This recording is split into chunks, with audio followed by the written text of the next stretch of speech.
Verdades básicas cristãs. Parte 18. No vídeo anterior, refletimos sobre a unidade do corpo de Cristo e a importância das reuniões centralizadas, que expressam de forma prática essa unidade entre os irmãos de uma mesma localidade. Vimos que a verdadeira comunhão da Igreja não depende de templos, denominações ou locais de reunião, mas do reconhecimento do único corpo de Cristo, sustentado por um governo plural e espiritual, formado por anciãos e servos que vivem em amor e comunhão.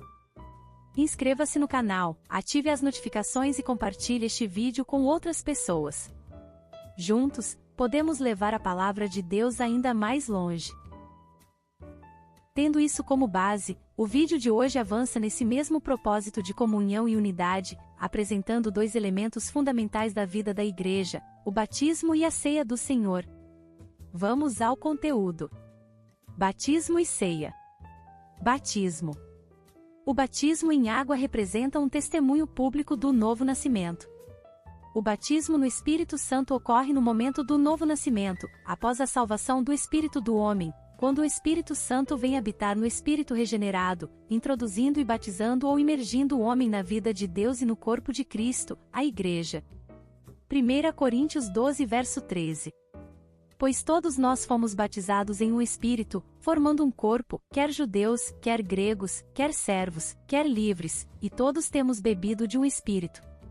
O batismo no Espírito Santo precede, portanto, o batismo em água e não se confunde com o enchimento ou plenitude do Espírito Santo, que pode ocorrer, e até se renovar ou se repetir, em outros momentos, após o novo nascimento, embora muitos utilizem a expressão batismo no Espírito Santo para se referir a esta segunda ou renovada experiência do enchimento do Espírito Santo, ainda que a Bíblia não menciona o batismo no Espírito Santo nesse sentido. Marcos 1 verso 8. Eu vos tenho batizado com água, ele, porém, vos batizará com o Espírito Santo.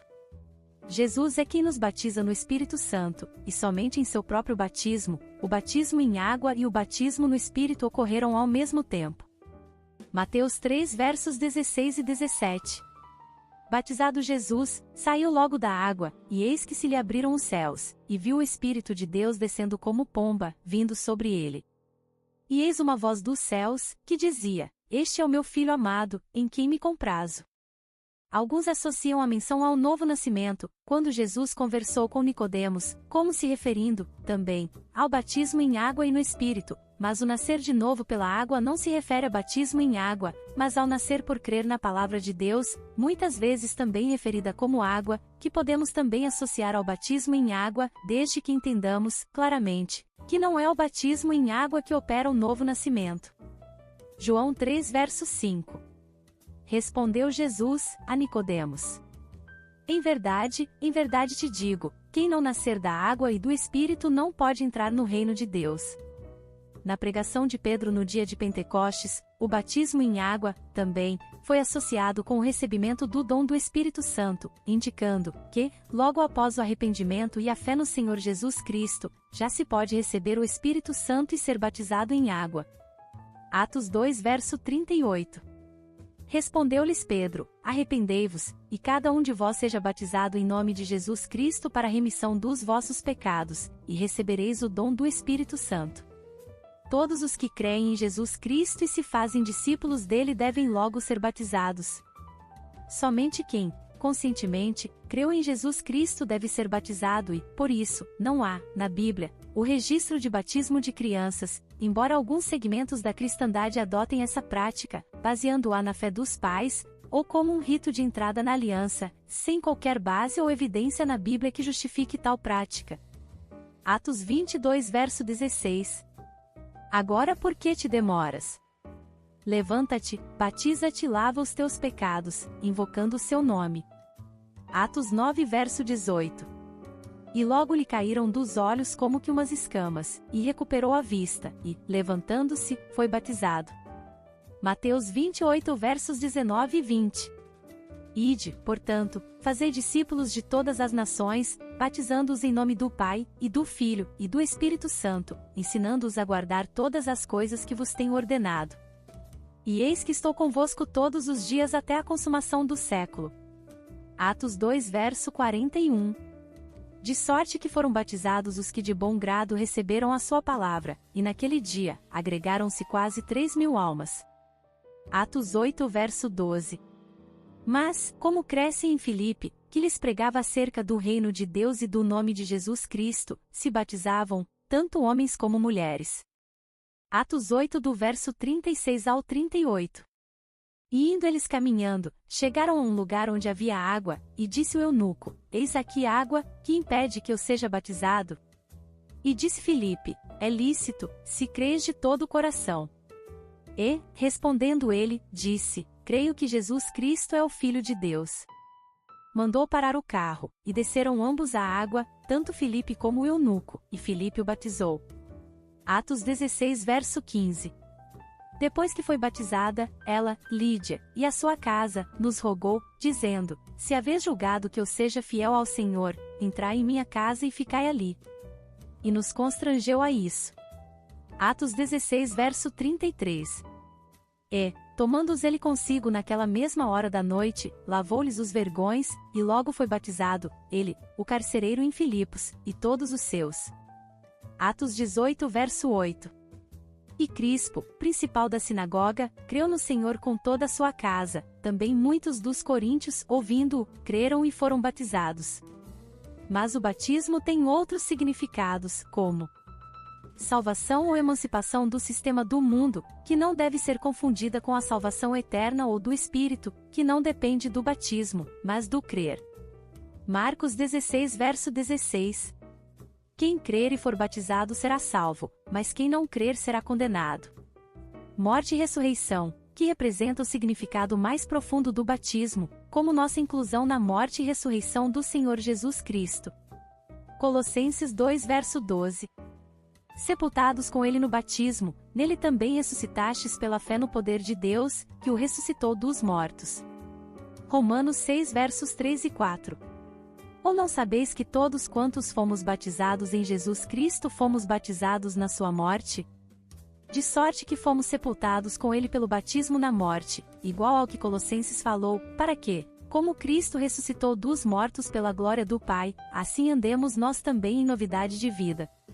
Outra questão é a forma de se batizar ou como batizar.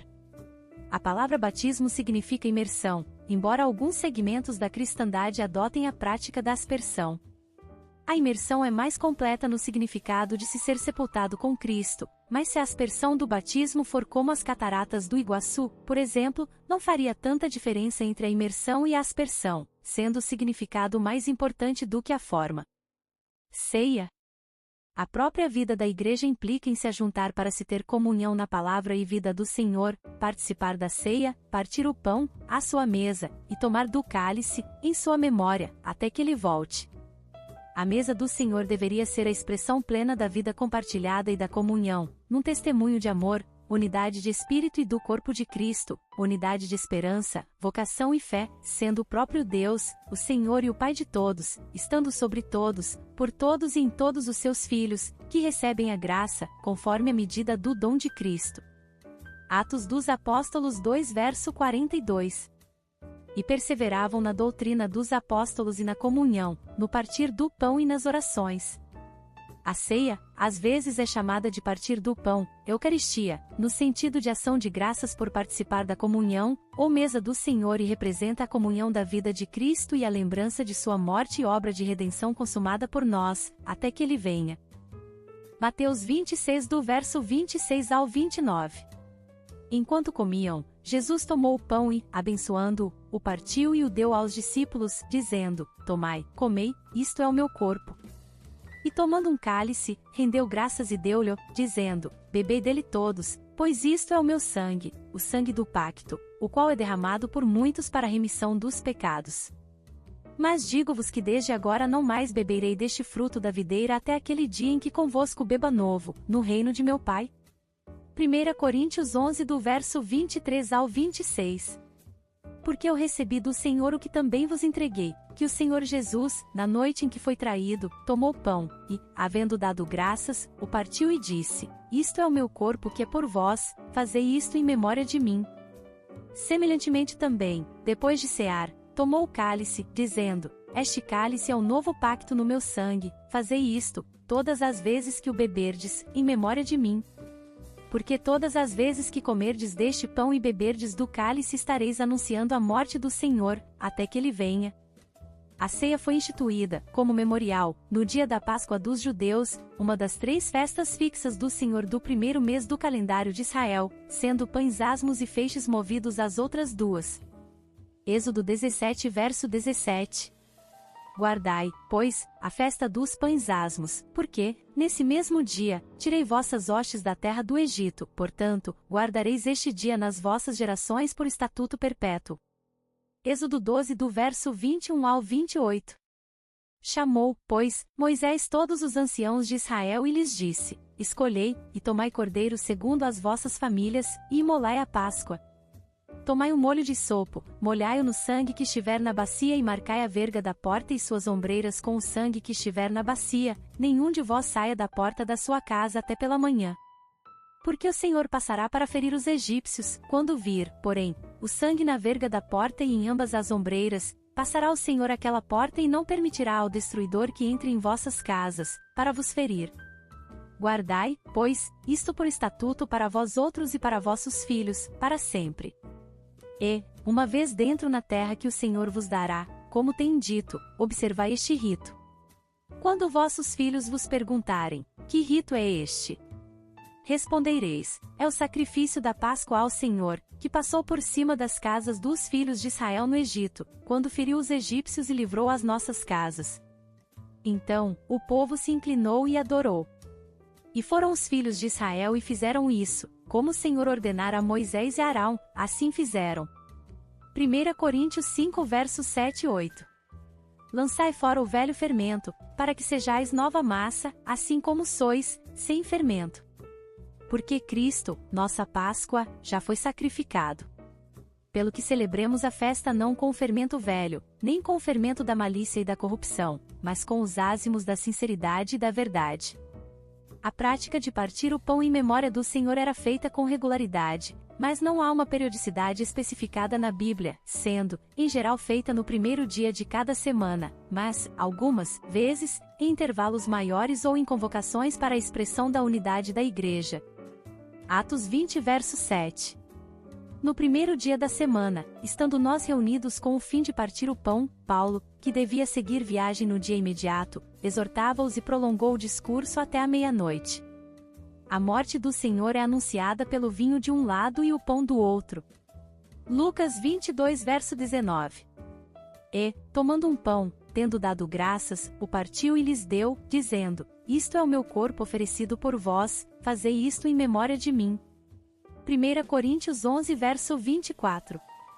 E, tendo dado graças, o partiu e disse: Isto é o meu corpo, que é dado por vós, fazei isto em memória de mim.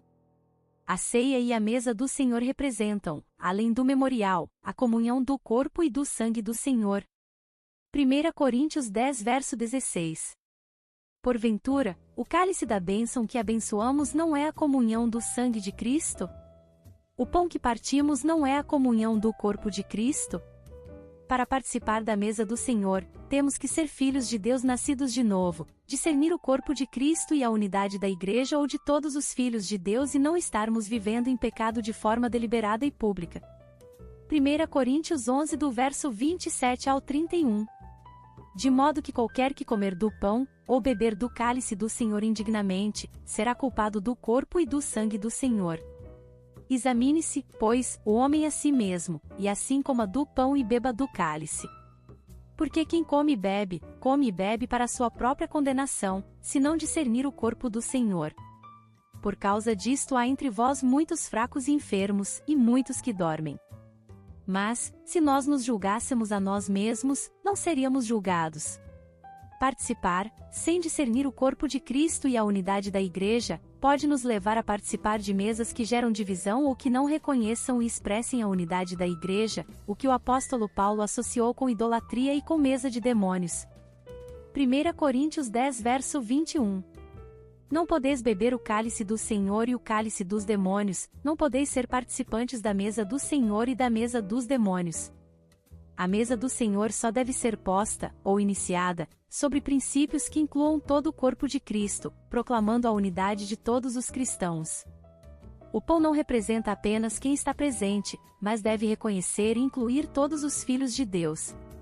Até que ele venha, anunciamos a sua morte e deve haver uma clara exposição e aceitação da unidade do corpo de Cristo, de que todos aqueles que creem no sacrifício de Jesus Cristo na cruz do Calvário, e que andam e vivem de acordo com essa fé, com uma conduta compatível com ela, são admitidos na comunhão. Obrigada por assistir até aqui, não percam os próximos vídeos. Graça e paz, irmãs e irmãos.